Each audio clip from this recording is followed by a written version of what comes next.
আগামী ৩০ এপ্রিল শুভ অক্ষয় তৃতীয়ার পূর্ণ দিনে দীঘায় ভগবান জগন্নাথ দেবের মন্দিরের শুভ উদ্বোধন হতে চলেছে।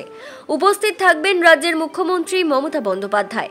মুখ্যমন্ত্রীর বিশেষ উদ্যোগে দীঘার সমুদ্র সৈকত লাগোয়া পুরীর জগন্নাথ দেবের মন্দিরের অনুকরণে এই মন্দিরটি গড়ে উঠেছে।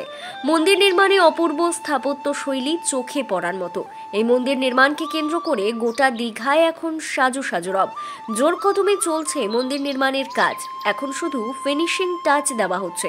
আগামী ৩০ এপ্রিল মন্দিরের উদ্বোধন অনুষ্ঠানে ভক্তদের ঢল নামবে। এ নিয়ে জোরদার তৎপরতা চালাচ্ছে জেলা প্রশাসন। সম্প্রতি মন্দির নির্মাণ কাজ ঘুরে দেখলেন আলিপুরদুয়ারের বিধায়ক তথা বিধানসভার পাবলিক অ্যাকাউন্ট কমিটির চেয়ারম্যান সুমন কাঞ্জিলাল। পরিদর্শন শেষে কি বললেন তিনি শুনে নেব।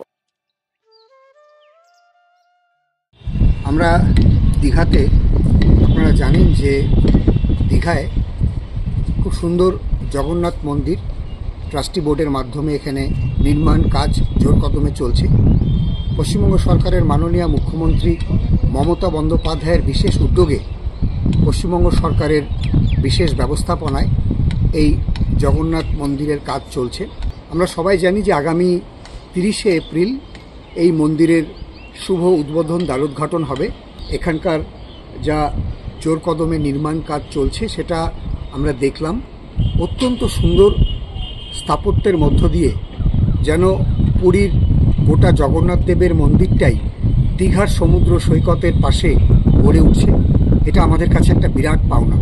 মাননীয় মুখ্যমন্ত্রী মমতা বন্দ্যোপাধ্যায়ের বিশেষ উদ্যোগে এবং বিশেষ নির্দেশে যেভাবে একটা এত সুন্দর, এত বড় জায়গা নিয়ে ভব্য জগন্নাথ দেবের মন্দির, এটা একটা গোটা ভারতবর্ষের কাছে একটা অন্যতম আকর্ষণের কেন্দ্রবিন্দুতে পরিণত হবে।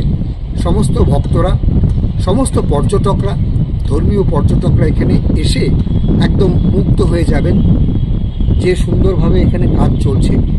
আমরা দেখতে পাচ্ছি যে জোর কদমে এই কাজ শেষ করবার ব্যবস্থা হচ্ছে এবং আগামী ৩০ এপ্রিল চলতি মাসের সেদিন শুভ উদ্বোধন হবে।